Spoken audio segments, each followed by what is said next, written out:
Olá, pessoal, sejam muito bem-vindos a mais um Radcast, seu podcast exclusivo de radiologia. Estou aqui mais uma vez com meu companheiro, o professor Rafael Ruiz. Tudo bem? Olá, Camila. Olá, pessoal. Sejam bem-vindos. Uma enorme alegria poder compartilhar esse momento com vocês. Quero dar início agradecendo aos nossos parceiros, aos nossos patrocinadores. Grupo Diffusion, você que está precisando de um exame de imagem, de repente está sem convênio, necessita de um preço acessível, agende já o seu exame. PH Livros, você que valoriza o conhecimento, mire o seu celular neste QR Code e perceba o catálogo repleto de livros de excelência em radiologia. Future Med, uma empresa dedicada a equipamentos médicos, raio-x, ressonância. Se você quer excelência, qualidade, entre em contato. E o Centro Educacional ETIP, há mais de 20 anos formando profissionais técnicos em radiologia com muita qualidade. O seu futuro profissional está aqui. E hoje nós estamos com um convidado para lá de especial, saindo um pouquinho do diagnóstico por imagem, pensando na área da saúde e atendendo a população em geral. Gostaria de passar a palavra a Camila e, em seguida, fazer a apresentação deste professor ilustre. Sim, professor Dr. Gustavo Alves, pesquisador do tratamento do Alzheimer. Olá, professor. Olá, como vai? Tudo bem? Seja bem-vindo. Muito obrigado, Gustavo, pela participação, pela disponibilidade. É sempre uma enorme alegria poder bater um papo com você sobre essa doença tão importante, pensando em nível mundial. E, sem dúvida, a sua contribuição significativa a todos nós, nos representando em vários congressos. Eu venho acompanhando o seu trabalho, tenho a oportunidade de tive a oportunidade de conhecer o professor Gustavo já há alguns anos, em uma universidade que nós lecionamos juntos. Então, hoje é uma enorme alegria poder recebê-lo aqui. Muito obrigado. Obrigado. Olá, professor. Vamos dar início. Bom, a doença de Alzheimer é considerada uma demência. Todas as pessoas que têm demência têm Alzheimer? Acho que essa é uma pergunta que é recorrente, né? Porque quando se fala em demência, quando se pensa em Alzheimer, obviamente que se associa à questão da demência, mas é importante lembrar que, embora Alzheimer seja uma demência, nem todo mundo que tem uma demência vai ter Alzheimer.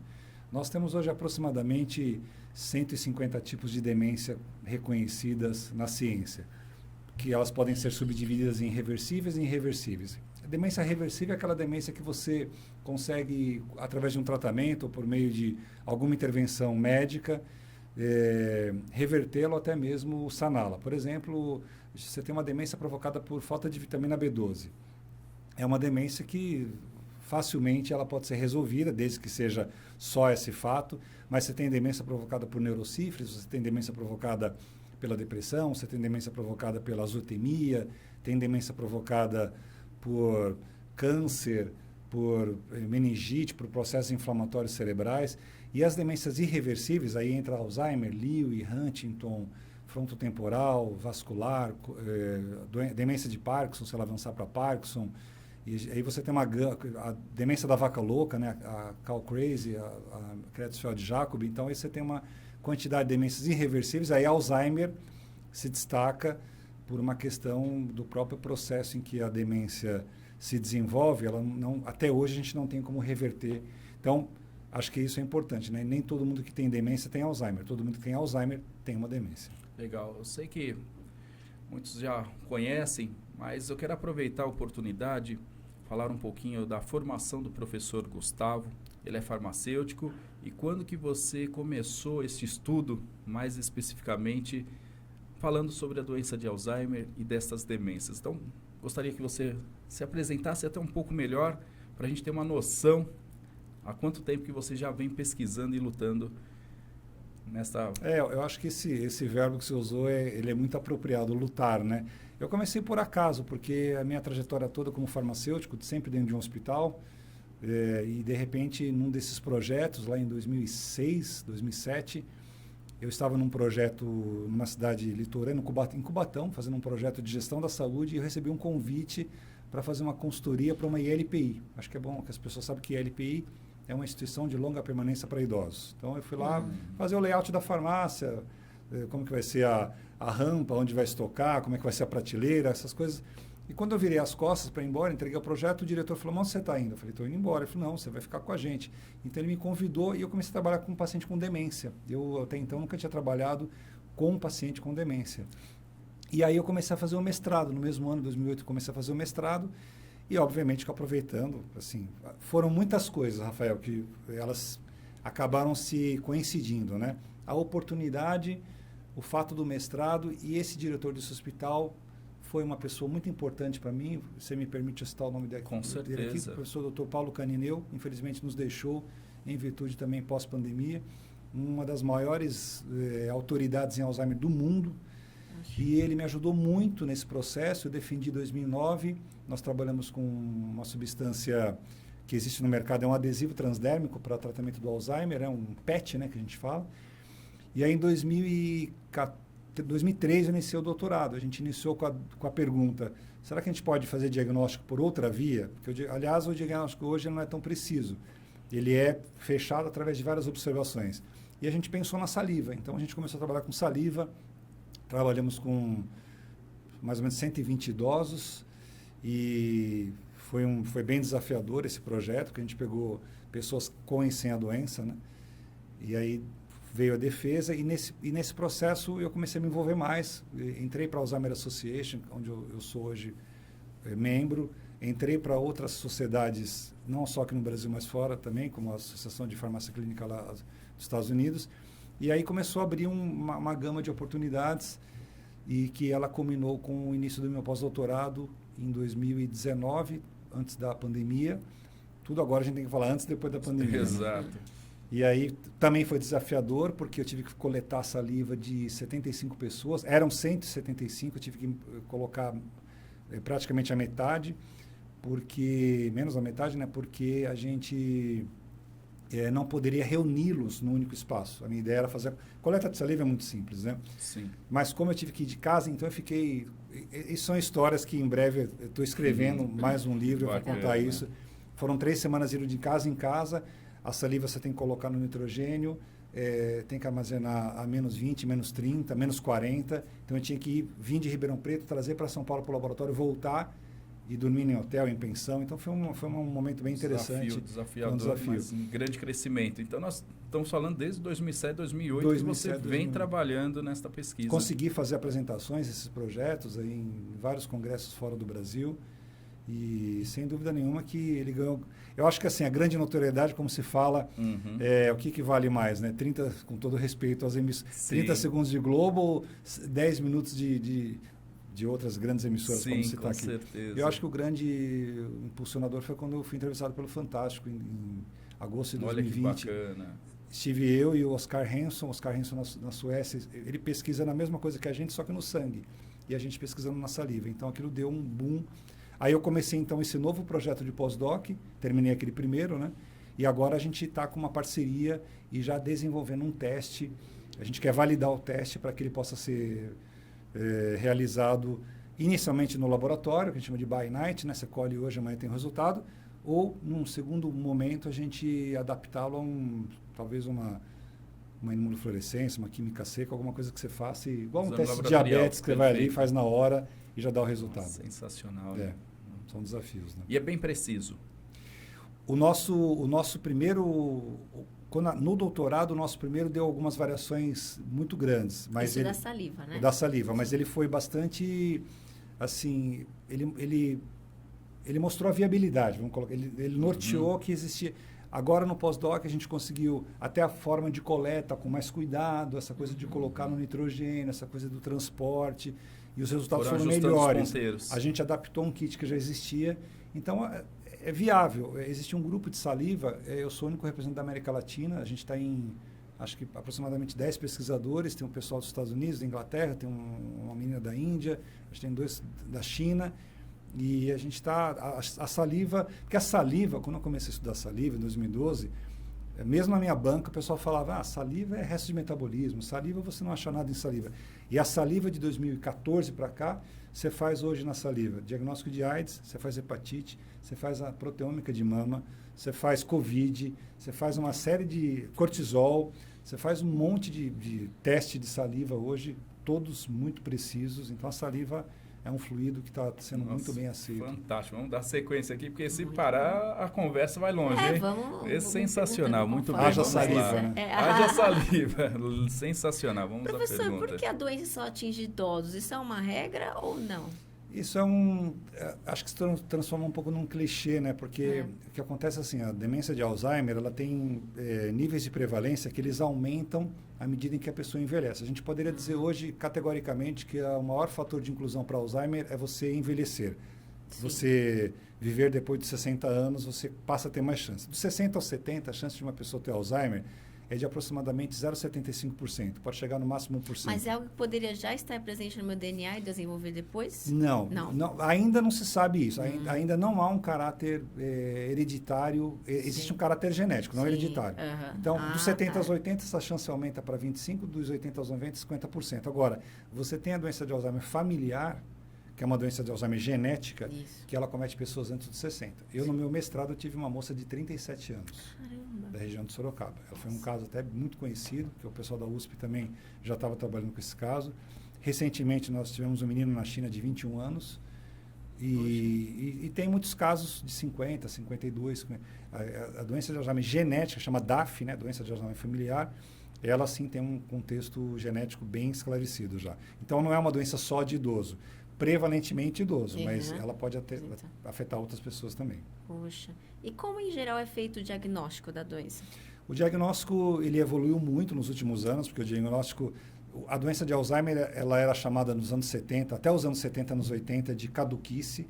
Se você perguntar para sua mãe, para sua avó, para as pessoas, digo assim, mais velhas, elas vão falar... Esse termo vem disso. É um termo como, esse velho está caduco, esse velho está esclerosado. E aí, de lá para cá, a gente descobriu a esclerose lateral amiotrófica, descobrimos Alzheimer.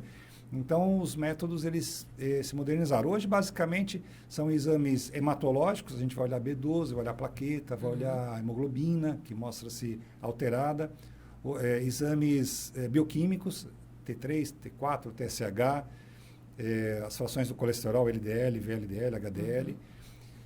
Sorológico, um dos primeiros exames que o médico pede é o VDRL, que é o exame para ver se o idoso não está com neurosífilis, porque a neurosífilis ou sífilis terciária, ela se manifesta até 30 anos depois, e ela é uma demência, dá os mesmos sintomas de esquecimento do que a doença de Alzheimer. Fica até difícil, então, para diagnosticar. Não é simples o diagnóstico de Alzheimer. E o diagnóstico que a gente chama de avaliações comportamentais. Aí você tem o mini exame de estado mental, são questionários que você faz ali com o idoso. Por isso que o diagnóstico ele é multidisciplinar. Multidisciplinar. Entra a imagem também. Entra a imagem, aí quando a gente fala da imagem hoje... Sabemos da importância da ressonância na avaliação de atrofia cerebral e algumas áreas, como o hipocampo. Perfeitamente. Sabemos dos exames híbridos, PET-CT, PET-RM. O que você vem estudando ou lendo a respeito do diagnóstico por imagem em relação à contribuição à doença de Alzheimer? O diagnóstico por imagem ele é fundamental, não vou dizer que é importante, porque a doença de Alzheimer é uma doença neurodegenerativa. Ela normalmente, no estágio leve, porque quando você perguntou para mim da questão do idoso, a pessoa que tem Alzheimer aos 70, na verdade, a doença começou a se desenvolver 25 anos antes. A demência ela começa a formar os aglomerados de proteína tal, que a proteína TAU, hiperfosforilada, e a proteína beta-amiloide, fração 40-42, 20 anos antes. E outras demências tem características também muito semelhantes em relação à perda de memória, alteração de comportamento. E a doença de Alzheimer, ela começa no hipocampo. E o hipocampo é uma região que tem como uma das suas principais propriedades justamente a de converter a memória de curto em longo prazo. Longo prazo, perfeito. Então, primeiro local, na fase leve... A gente já consegue visualizar. Depois, córtex entorrinal, então depois tem um progresso para outras regiões. Então, os exames têm sido... O próprio PET e a questão de você fazer análise de líquor através de componentes de proteína beta-amiloide, principalmente. A beta-amiloide tem sobressaído, então o exame de imagem ele é muito importante. Por isso que hoje o exame híbrido PET-CT, PET-RM também vem tomando força. Muito. Principalmente até para diagnosticar, não digo precocemente, mas logo no início da doença a gente já pode observar alguma alteração. Você tem uma pessoa com demência vascular, por exemplo. Os sintomas, você pegar demência vascular, corpúsculos de Lewy, o corpus de Levy, Alzheimer, frontotemporal, cursam com alguns sintomas semelhantes, nem todos. Perfeito. Né? Então, por exemplo, se você pegar a frontotemporal, ela tem uma questão de comportamento que é muito mais grave, muito mais latente que o Alzheimer, a hiperoralização, estereotipagem, o indivíduo fica estereotipado, né? E Alzheimer não tem tanto isso na fase leve, talvez lá na fase avançada, fase moderada para avançada, e a imagem ela consegue detectar essa área e a partir disso, mas ainda assim, é o que você falou, é uma associação de vários fatores. Não dá para você, olha, eu fiz lá um MEN e o meu MEN deu 18. Ah, então você está com um declínio cognitivo. Beleza, mas não significa que você esteja com Alzheimer. Perfeito. Essa é a observação, porque pela imagem, é uma imagem fria. Por isso a correlação com outros dados, outras observações, avaliação clínica fundamental. Mas, sem dúvida, acho que o diagnóstico por imagem ele vem contribuindo. Dá o start e é exatamente, embora a gente tenha hoje tratamentos que eles podem até ser considerados como, eu não diria que ultrapassados, eles são importantes. Os tratamentos hoje, eles não é ultrapassados. Os tratamentos hoje, a gente está numa transição para novas estratégias. Então, esses tratamentos hoje, eles têm muito sucesso dependendo do momento que é feito o diagnóstico. Se você faz um diagnóstico e entra a imagem precoce, o indivíduo tem uma qualidade de vida. E as áreas que já estão acometidas, a gente já consegue entender em que momento que o paciente se encontra. Isso. Né? A ressonância ajuda para entender, porque se não tem cura, mas a gente já entende o dano, a lesão, o tamanho da área que foi acometida. Hoje você faz isso com o apoio da tecnologia, assim, quase que no máximo da excelência que ela pode produzir. Mas você pensa que o Alois Alzheimer, quando ele teve a primeira pessoa que ele desconfiou que era, que ele chamou de doença peculiar dos neurônios do córtex central, quando ele abriu a região cortical dessa mulher, isso lá em 1906, ele viu isso macroscopicamente, né? Então, hoje você consegue ver isso na imagem. Sim. Inclusive, a minha pergunta seguinte era sobre a cura, né? Você já deixou claro que não tem. E como é o tratamento em geral, professor?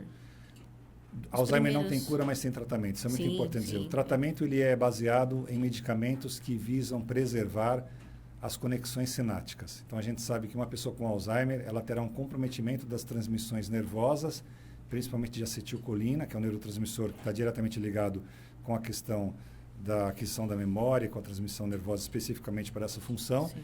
E aí, esse indivíduo tendo o chamado déficit colinérgico, os medicamentos que existem hoje, eles visam restabelecer níveis de acetilcolina para que o indivíduo, então, tenha a progressão da doença, para que haja uma prorrogação do avanço. A gente não consegue impedir o avanço, parar, e não consegue reverter, mas consegue fazer com que o avanço seja mais lento. Lento, né? Certo. A pessoa tem uma vida normal, teoricamente, nas primeiras fases, né? Tem. Pode viver até 10 anos. Hoje tem casos de pessoas que viveram 14, 16 anos, mas a média, aqui no Brasil, a gente participou do Big Data, que foi um levantamento que foi feito com pessoas com Alzheimer no Brasil. O lançamento foi ano passado, 21 de setembro, na Albert Einstein.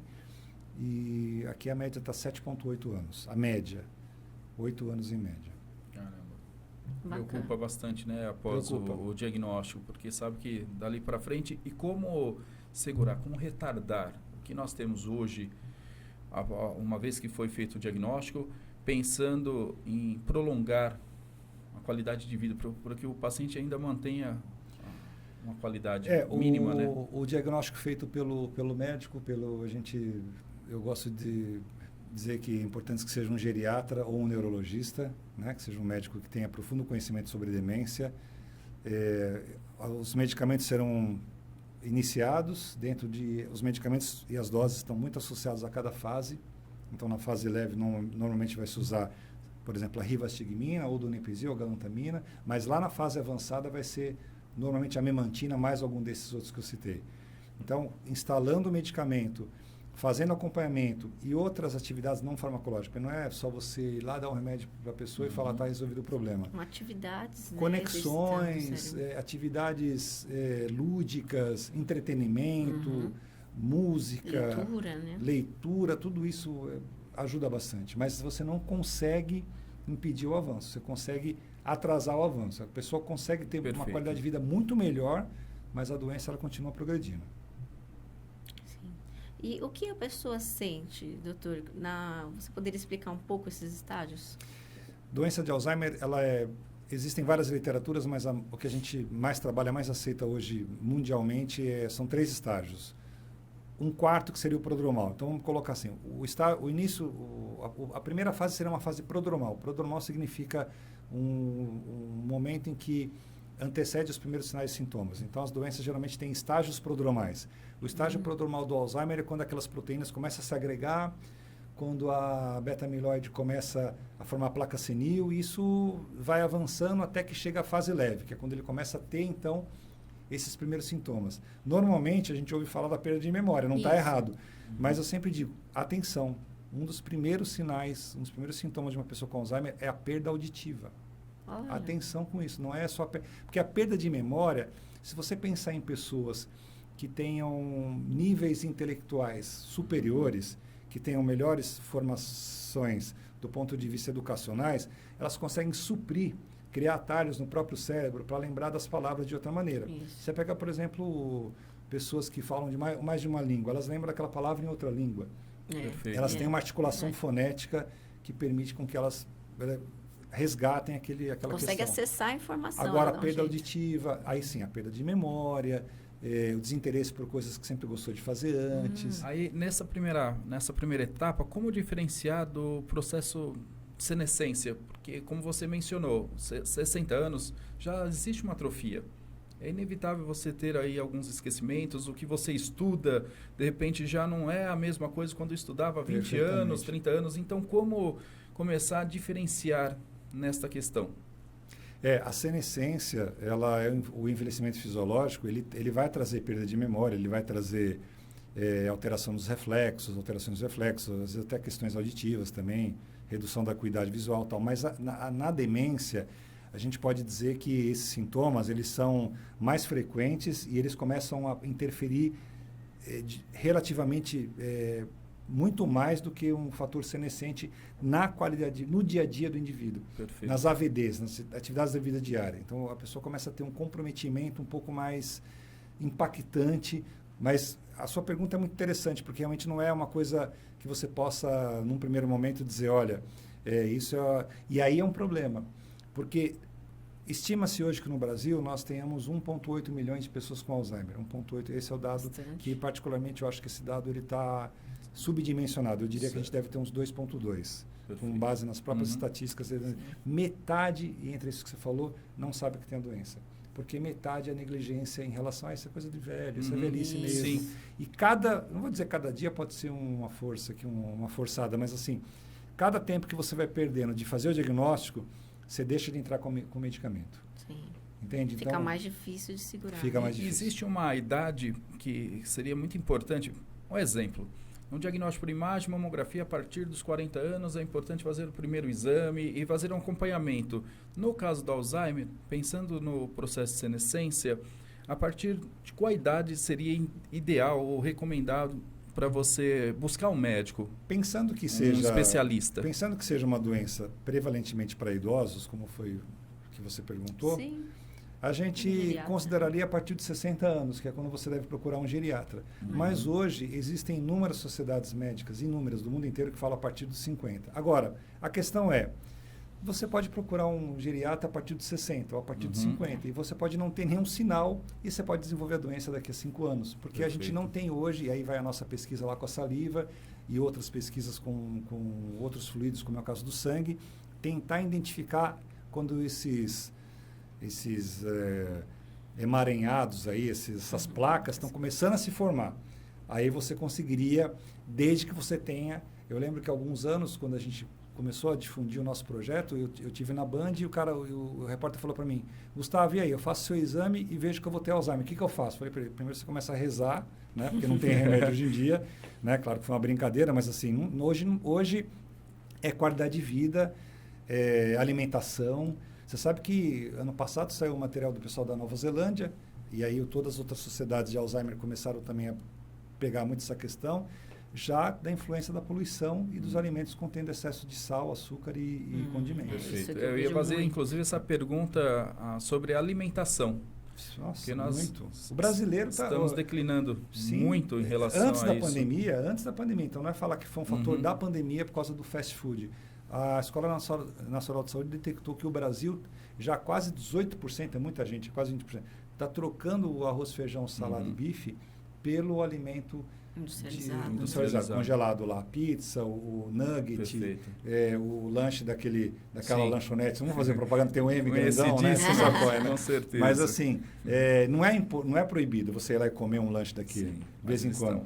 Agora, quando você começa... Com uma refeição. E hoje a gente tem assim, dados que são alarmantes em relação a esse processo da alimentação, que interfere muito mesmo. Muito. Perfeito. Sim, professor, isso tem a ver com a sua pesquisa, né? Sobre a saliva, foi na Unicamp. Tem outras consequências, como a perda cognitiva? Além da perda cognitiva? Essa da Unicamp, eu terminei esse primeiro pós-doc, e aí no ano passado eu estava num evento da Alzheimer Association, que foi numa cidade chamada Bonita Springs, que fica ali perto de Miami. Eu fui convidado para participar de um encontro sobre a maior prevalência de Alzheimer na população latina. Esse evento chamou Latinos. E aí lá, por acaso, trocando mensagem com um colega que é da Unicamp, eu peguei e lancei uma ideia para ele. Falei, a gente está vendo aqui coisa de DCL, né, que é o declínio cognitivo leve, que é tipo uma fase pré-Alzheimer. Gustavo, eu testei isso aqui em rato. Falei, então vamos fazer agora em idoso. Eu já tenho os grupos, que são os idosos que a gente tem lá de Ribeirão Preto, né? Já temos grupos de idosos e tal, enfim.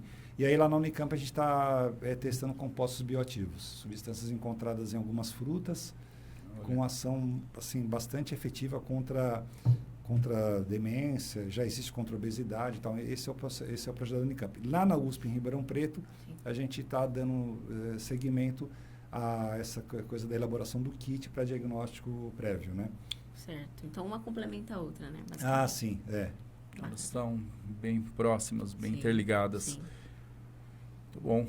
E aí? Tem alguma outra curiosidade, professor? Na verdade, eu queria que o professor Gustavo nos falasse um pouquinho sobre a situação que nós nos encontramos no Brasil em relação ao mundo sobre a doença de Alzheimer. Se nós estamos acompanhando todo esse avanço, todas essas tecnologias, se nós estamos atrasados do ponto de vista da pesquisa, da ciência, medicações.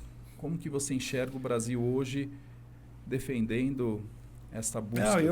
Assim, é inquestionável, indiscutível a qualidade da pesquisa brasileira. Assim, a gente encontra muitos colegas que estão fora do Brasil, que estão desenvolvendo trabalhos aqui no Brasil também.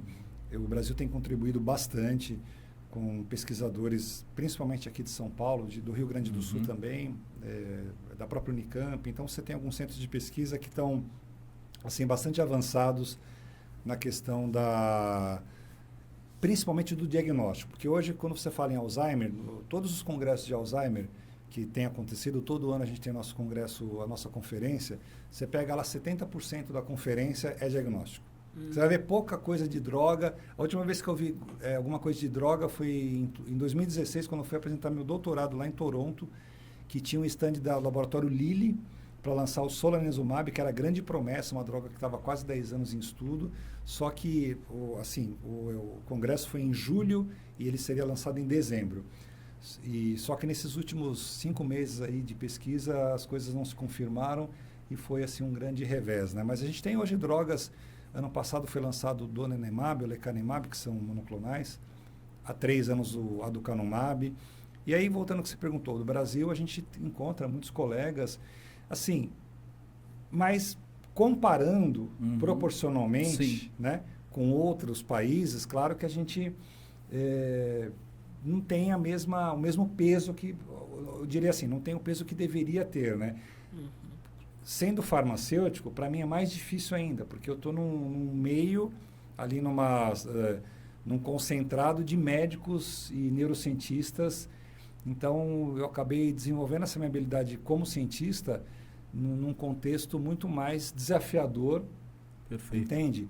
Do que especificamente um espaço que já estava ali para ser ocupado, né? E até para fazer uma chamada, você mencionou em drogas, pensando em medicamentos, mas eu queria puxar também até um alerta aos jovens.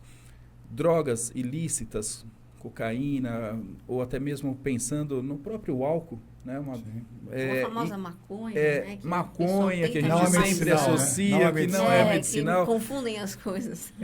Como que você enxerga essa questão, prevendo futuramente um aumento possível para a doença de Alzheimer? Contribui?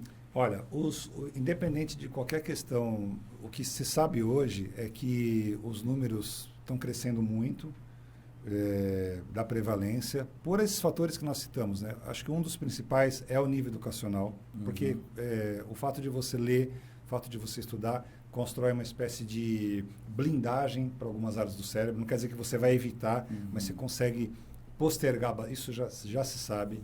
A alimentação, a prática de esportes. Eu vi o pessoal do Rio de Janeiro, vai fazer uns 8, 9 anos, da Federal do Rio de Janeiro, fizeram um trabalho sobre a irisina, que é aquela substância quando você pratica exercício, Perfeito. ela aumenta a massa branca. Então, agora os dados são alarmantes por quê? Porque os estudos mostram que a partir de 2015 até 2050, a incidência do Alzheimer ela está crescendo, porque as pessoas estão envelhecendo mais. Sim. Isso. Quanto mais você envelhece, mais chance você tem. Perfeito. Mas os chamados low and middle income countries, né, os países de pequena e média economia, a linha ela faz assim, ó. E nos países mais ricos a linha faz assim. Então é isso contra isso. Então está aumentando nos países ricos, está aumentando nos pobres e nos de média economia, mas nos ricos está aumentando pouco. Porque os países ricos automaticamente desenvolvem blindagens com a questão da alimentação, ainda que você possa dizer, mas os Estados Unidos tem lá o junk food, tem o fast food e tal, mas a questão educacional, prática de exercício, e nós, por exemplo, Brasil, está nisso aqui, nesse crescimento. Então, a gente não consegue hoje, evitar, isso que você falou dos medicamentos. Consumo frequente de benzodiazepínico, zolpidem, clonazepam. Eu não estou nem entrando na cocaína ainda, nem cheguei na cocaína, nem cheguei no êxtase, nem cheguei nessas outras, nas drogas sintéticas, né? Mas mesmo as drogas listas, elas não provocam Alzheimer, não, mas elas provocam declínio cognitivo leve. O declínio cognitivo leve é uma fase que antecede a demência de Alzheimer, o DCL. Então, consumo excessivo, isso a gente tem chamado muita atenção. Desde calmante, alguns antidepressivos, eu estou falando tudo isso excessivo, não estou dizendo que a pessoa que faz uso disso, porque as pessoas que fazem uso e têm indicação médica e necessitam, elas vão ter que fazer uso. E até que seja encontrado um momento em que o médico, como um acordo, vamos tentar tirar, vamos tentar suspender o remédio gradativamente. Então, as pessoas que estão nos assistindo também não fiquem pensando que não pode usar clonazepam, não pode usar zolpidem e etc. Mas tem que tomar cuidado, porque esses medicamentos em excesso, eles levam ao DCL. E também consumo de omeprazol. O omeprazol reduz a absorção de B12, pode provocar DCL. Consumo de drogas anticolinérgicas, também do tipo escopolamina. Então, tem muita coisa hoje que está descobrindo, há fatores que podem levar ao DCL, e o DCL pode levar ao Alzheimer. Isso é muito importante. Acho que essa era uma dúvida que certamente vai contribuir com muitos, a questão de se automedicar, né? Muito sério isso, e tem acesso, infelizmente, as pessoas acabam tendo acesso. Você mencionou muito bem, se tem indicação, está fazendo acompanhamento, é totalmente diferente daquele que faz uso de forma indevida, por conta. Então, um alerta muito importante. Eu estou muito satisfeito com a nossa conversa, Gustavo. Acho que a gente conseguia levar em pouco tempo uma avalanche de informações relevantes a todos nós, não somente da área da saúde, mas a população em geral. Então, eu quero agradecer muito a sua participação. Fico feliz em poder ter mais esse momento aqui com você.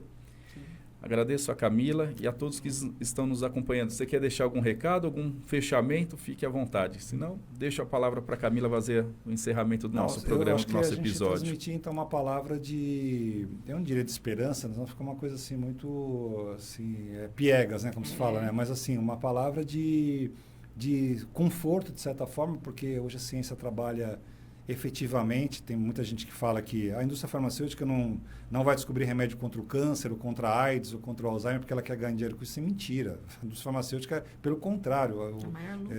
O primeiro laboratório que sintetizar uma molécula, logo a gente, de novo, começou a pandemia, foi em fevereiro de 20, eu fui para um encontro, que foi promovido pela TAL, lá em Washington, porque a gente tinha 440 moléculas para Alzheimer. 400, então, assim, Poxa. isso em 2020. Nós temos hoje centenas de moléculas em estudo. Tem aí pelo menos, talvez seja uma conversa para um outro dia, nós temos hoje pelo menos 10 moléculas em estudo e alguma delas vai chegar na fase 3, na fase 4. Tem algumas que já estão até em fase 3. Né? Fase 3 é aquela fase anterior ao lançamento do medicamento no mercado.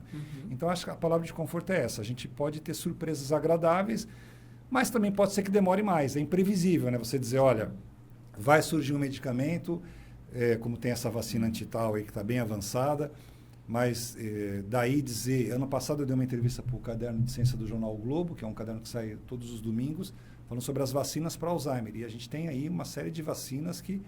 Então, acho que a palavra é essa, que as pessoas... Promissoras, que as pessoas, primeiro, né, procurem, independente de estarem doentes ou não, procurem o geriatra a partir de 60 anos. Ah, mas eu estou bem. Então, beleza, vai lá. Faz uma consulta, faz um acompanhamento, não tem nenhum problema. Né? Procurem praticar atividade física, procurem desenvolver atividades que possam estimular a mente. Ah, mas eu mal dou conta, eu sou professor, eu dou aula lá na radiologia, eu sou advogado, eu sou médico, eu sou engenheiro. Não, você consegue achar 1 hora por semana para você fazer um curso de uma outra língua, ou para você aprender a tocar um instrumento, ou para você fazer uma aula de artesanato, porque isso movimenta novas conexões neuronais. E essas novas conexões, elas são fatores protetivos para o cérebro. Então, que as pessoas façam isso, aproveitem a vida, né? Sabe que tem uma frase do Freud. O Freud morreu em setembro de 39, né? Escapando da Segunda Guerra, e ele disse no leito de morte já que é incrível como as pessoas buscam a infelicidade e elas ficam surpresas quando encontram essa infelicidade. Então, é incrível como as pessoas buscam ser infelizes, depois reclamam, olha, casou com a pessoa errada, namorou a pessoa errada, estudou o que não gostava, trabalha onde não gosta. Perfeito. E aí, de repente, as coisas ficam todas ruins e falam, eu sou uma pessoa de azar. Então, que as pessoas busquem aquilo que seja bom para elas, né? Sensacional. Sensacional, professor. Bom, é isso, pessoal. Quero encerrar, então, agradecendo novamente aos nossos parceiros, aos nossos patrocinadores, Grupo Diffusion, FutureMed, Centro Educacional ETIP e a PH Livros. Um forte abraço. Até a próxima, pessoal.